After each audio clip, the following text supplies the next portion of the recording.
अस्सलामुअलैकुम नाज़रीन कराम, नई वीडियो में आपको खुश आमदीद कहते हैं।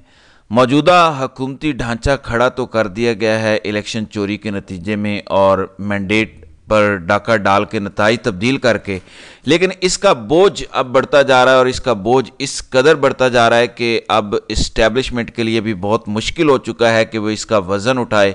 और इस्टेब्लिशमेंट ने जो कंधे दिए हुए हैं, बेहतर होगा कि इन कंधों को सहारे की बजाय जनाजे के लिए दिए जाने वाले कंधों में तब्दील किया जाए और इस फेक निज़ाम की तदफीन की जाए, इसको जनाजे में तब्दील किया जाए। ये ज़्यादा बेहतर होगा और ये जितनी जल्दी हो गया इस्टेब्लिशमेंट और मिलिट्री लीडरशिप को उतना ही फ़ायदा पहुंचेगा, वरना इस जाली निज़ाम के बोझ के तले खुद इस्टेब्लिशमेंट और फ़ौजी क़यादत दबती चली जाएगी और हो सकता है कि इतना बोझ बढ़ जाए कि फिर वो खुद भी निकल ना सकें और इसी का शिकार हो जाएं। क्योंकि जो हक़ाइक़ नज़र आ रहे हैं वो बड़े अजीब नौइयत के हैं। उसकी वजह यह है कि हर जगह फसाद ही फसाद है, कहीं सुकून नहीं है, क्योंकि मुख्तलिफ नौइयत के ग्रुप्स इस वक्त काम कर रहे हैं और मुस्लिम लीग नवाज़ के अंदर भी मुख्तलिफ आरा पाई जाती हैं। ये आरा उसी वक्त शुरू हो गई थी जब जाली मैंडेट लेने की बात की गई थी। उस वक्त भी मुस्लिम लीग के अंदर से बहुत से लोगों ने कहा था कि ये काम ना किया जाए और नवाज शरीफ ने भी एक रात के लिए विक्ट्री स्पीच मौखर की थी, लेकिन उसके बाद उनको राज़ी किया गया, एक खुशकुन किस्म की तस्वीर दिखाई गई। हालांकि बहुत सारे लीगी रहनुमाओं ने माजरत कर ली थी कि हमें ये मैंडेट नहीं चाहिए और हम इस सिस्टम का हिस्सा नहीं बनेंगे। उसके बाद अब ज़िमनी इलेक्शन है। ज़िमनी इलेक्शन में भी मुस्लिम लीग नवाज़ की कोई भी सरकर्दा लीडरशिप इलेक्शन लड़ने के लिए तैयार नहीं है, क्योंकि उन्हें रिज़ल्ट का पता है, जबकि फॉर्म 47 के तहत वो आना नहीं चाह रहे। लिहाजा कोई भी मरकज़ी लीडर या जो इलेक्शन हार चुका है वो दोबारा से चांस लेने को तैयार नहीं है। दूसरी जानिब पंजाब असम्बली में एक ज़िमनी बजट पेश किया गया। वहाँ पे हुकूमती अरकान ही उस बजट को अपोज कर रहे हैं। कल जुल्फ़िकार अली शाह ने कहा कि ये जाली बजट है, बार बार मक्खी पर मक्खी मारी जा रही है, सांस नहीं आ रही। हम बहुत मुश्किल मराहिल में हैं, जहाँ ट्रांसपेरेंसी ना रखनी हो वहाँ इतनी मालूमात दे दी जाती हैं कि जहन काम ही ना करे। हम IMF के सामने लेटे हुए हैं।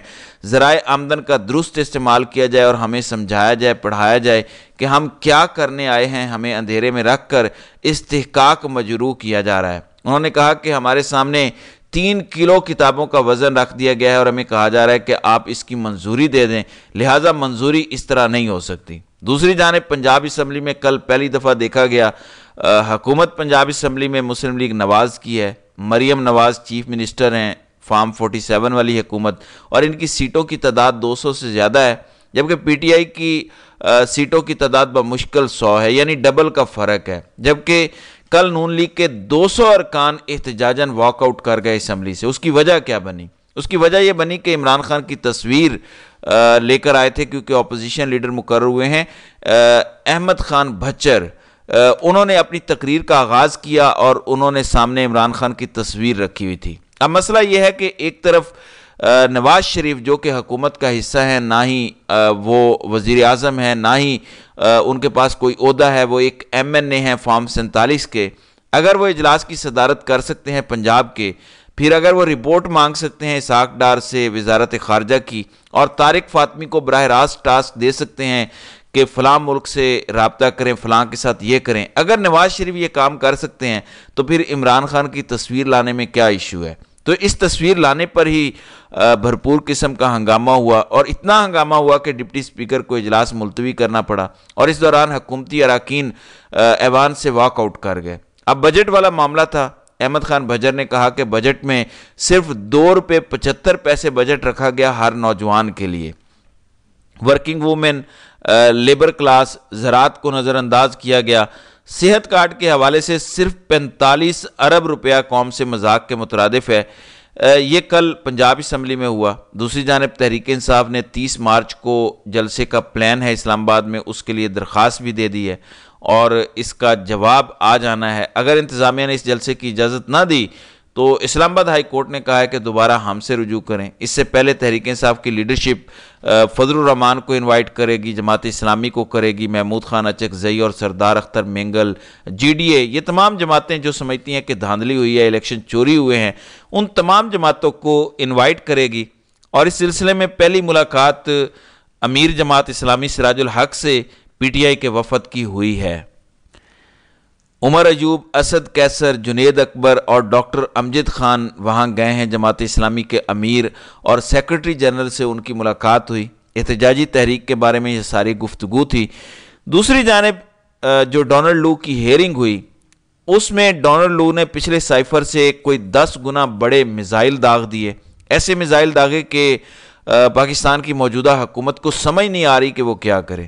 ابھی تک ہمارا دفتر خارجہ منہ بند کیے بیٹھا ہے، حالانکہ اسے بتانا چاہیے کہ یہ ہو کیا رہا ہے کہ ہماری پاک ایران گیس پائپ لائن بھی امریکہ نے کنٹرول کرنی ہے، سی پیک کے منصوبے بھی امریکہ نے فریز کرنے ہیں، ڈونلڈ لو نے کرنے ہیں، باقی جو ہماری خارجہ پالیسی وہ کنٹرول کریں گے۔ پھر سائفر کے معاملے میں جو ڈسکشن آئی ہے سامنے، اس میں اسد مجید پہ سارے کا سارا ملبہ ڈال دیا ڈونلڈ لو نے، ان پہ الزام عائد کیا ہے۔ تو اس لیے دفتر خارجہ کو بولنا چاہیے، ہماری وزارت خارجہ کو بولنا چاہیے، وزیر خارجہ کا سٹیٹمنٹ آنا چاہیے، لیکن دفتر خارجہ نے کل یہ کہہ کر خاموشی اختیار کی کہ سائفر پر جو ہم نے کہنا تھا کہہ دیا ہے، اب یہ سیاسی معاملہ ہے، اس پر وزیر اطلاعات سے رابطہ کریں اور ان سے موقف لیں۔ ناظرین کرام، یہ حیرت انگیز بات ہے کہ ادھر ڈونلڈ لو ہیں اسسٹنٹ سیکرٹری آف سٹیٹ، یعنی کہ نائب وزیر خارجہ ہیں، اور کانگریشنل کمیٹی میں یہ ساری ڈسکشن ہوئی ہے، امپورٹنٹ امریکن پارلیمنٹیرینز اس میں ڈسکشن کر رہے ہیں، سوال و جواب ہوا ہے، لائیو دیکھا گیا ہے، جبکہ ہماری وزارت خارجہ کہہ رہی ہے کہ یہ سیاسی بیان ہے، اس کو وزارت اطلاع و نشریات کو دیکھنا چاہیے۔ تو یہ صورتحال ہے کیونکہ دفتر خارجہ نے ایف آئی آر بھی عمران خان یا شاہ محمود قریشی کے خلاف نہیں درج کروائی تھی۔ سیکرٹری انٹیریئر یعنی داخلہ نے یہ سارے کا سارا کیس ان کے کہنے پہ کیا تھا۔ پھر کل خصوصی سرمایہ کاری کونسل جو آئیڈیا ہے army chief general Asim Munir کا، کل اس کی ایک تعارفی نشست ہوئی۔ اب شہباز شریف اور مریم نواز کی یہ خواہش تھی کہ عاصم منیر کے ساتھ ایک گروپ فوٹو ہو جائے، لیکن آرمی چیف اور دیگر فوجی قیادت نے ان سے معذرت کی اور وہ میٹنگ کا کہہ کر وہاں سے نکل گئے۔ اس میں صرف آرمی چیف ہی نہیں بلکہ دیگر فوجی قیادت بھی موجود تھی۔ پھر خواجہ آصف کی کل ایک ویڈیو چل رہی ہے، خواجہ آصف کیونکہ فارم 47 والے ہیں، ریحانہ امتیاز سیالکوٹ میں جیتی ہیں، وہ فارم 45 لے کے پھر رہی ہیں، جبکہ خواجہ صاحب آگے آگے ہیں کیونکہ سسٹم نے ان کو فارم 47 دیا ہوا ہے۔ اب ایک پروگرام میں اینکر نے ان سے کہا کہ آپ حلفاً کہہ سکتے ہیں کہ آپ جیتے ہوئے ہیں، تو اس پر انہوں نے کہا کہ یہ ایسا ہی ہے جیسے پہلا الیکشن تھا، تو انہوں نے حلف دینے سے انکار کر دیا۔ خواجہ صاحب کو شاید اس بات کا خدشہ تھا کہ معاملات گڑبڑ ہیں، اس لیے انہوں نے جنرل باجوہ اور جنرل فیض کو ایوان میں بلانے کا کہہ دیا۔ اس پہ ایک تو جنرل باجوہ کی طرف سے ان کو کال آئی اور انہوں نے کافی لتاڑا، کچھ کہتے ہیں کہ ڈائریکٹ کال آئی اور کچھ کہتے ہیں کہ انڈائریکٹ بے عزتی کرائی، اور کافی برا بھلا کہا گیا۔ شہزاد اکبر کی یہ خبر ہے کہ ایکسٹریم ہاٹ ٹاک ہوئی، جنرل باجوہ نے کھری کھری سنائی، تو خواجہ صاحب نے اس کو دھمکی قرار دیا تھا اور اس کو ڈسکلوز بھی کیا۔ پھر وزیر قانون اعظم نذیر تارڑ کہتے ہیں کہ نہ ہی باجوہ صاحب کو نہ ہی جنرل فیض کو بلایا جا سکتا ہے قومی اسمبلی میں، ہاں سٹینڈنگ کمیٹی میں بلایا جا سکتا ہے۔ تو دیکھیں اب اس بارے میں آگے کیا ہوتا ہے۔ پھر نواز شریف کی حرکتوں پر بھی طاقتوروں کی جانب سے ناخوشی کا اظہار کیا گیا ہے کہ اگر نواز شریف نے ہی پنجاب حکومت، مرکزی حکومت، دفتر خارجہ اور وزارت خارجہ چلانی ہے تو پھر ان کو ہی پرائم منسٹر بنا دیتے ہیں، شہباز شریف کی کیا ضرورت ہے۔